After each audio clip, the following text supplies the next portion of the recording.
Today, we're diving into a discussion about protein sources, sparked by a video from a well-known doctor on social media.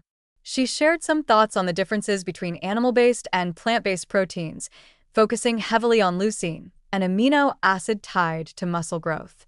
Let's unpack her claims, look at the science, and explore whether her approach holds up. This is a nuanced topic, so we'll break it down step by step, starting with her main argument about leucine and muscle building. The doctor's core point is that you need about 2.5 grams of leucine to kickstart muscle protein synthesis, the process your body uses to build new muscle tissue, especially as you age. She suggests that foods delivering this amount of leucine with fewer calories are better choices for muscle growth. For example, she highlights whey protein, which provides 23 grams of protein and over 2.5 grams of leucine for about 130 calories. That's a solid point nutritionally, and no one's arguing with the math here.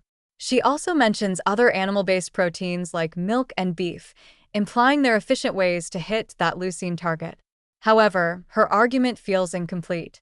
She doesn't mention that plant-based options like soy protein isolate or pea protein isolate can also deliver 2.5 grams of leucine for roughly the same 130 calories.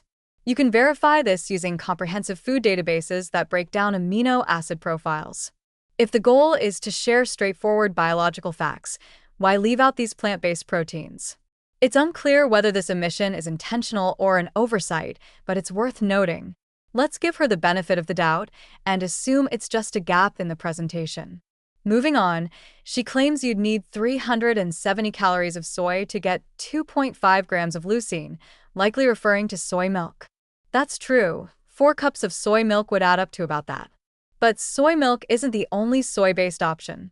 For instance, 260 grams of tofu gives you 2.5 grams of leucine for just 270 calories, a reasonable portion for a meal. This makes tofu a practical choice, yet it's not mentioned.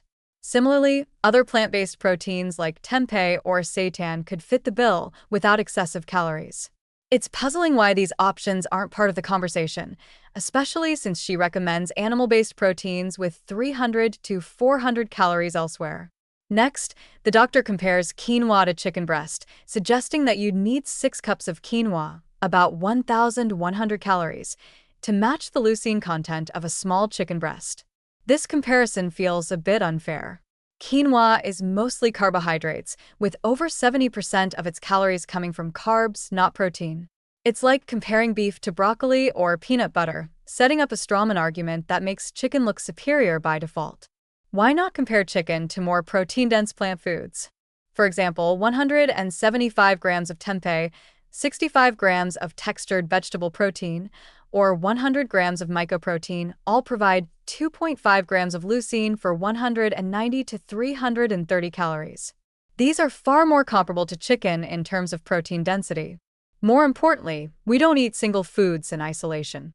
Meals combine multiple ingredients, and the total protein and leucine from a meal matter more than any one food. Consider a realistic plant-based meal. 175 grams of tofu, half a cup of brown rice, some broccolini, a cup of greens, half a cup of mushrooms, and a sprinkle of hemp seeds.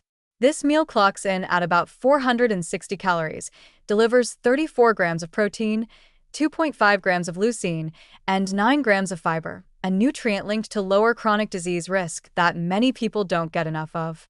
If you want to cut calories further, swap out the rice for a bit more tofu, and you're still at 35 grams of protein and 2.5 grams of leucine for just 360 calories. The doctor's framework, which judges foods based solely on their individual leucine content, doesn't account for this. For instance, 175 grams of tofu alone has 21 grams of protein and 1.7 grams of leucine, which she might call inferior. But in a balanced meal, the combined leucine and protein from other ingredients make this a non-issue. This meal-level perspective is critical and seems overlooked in her analysis.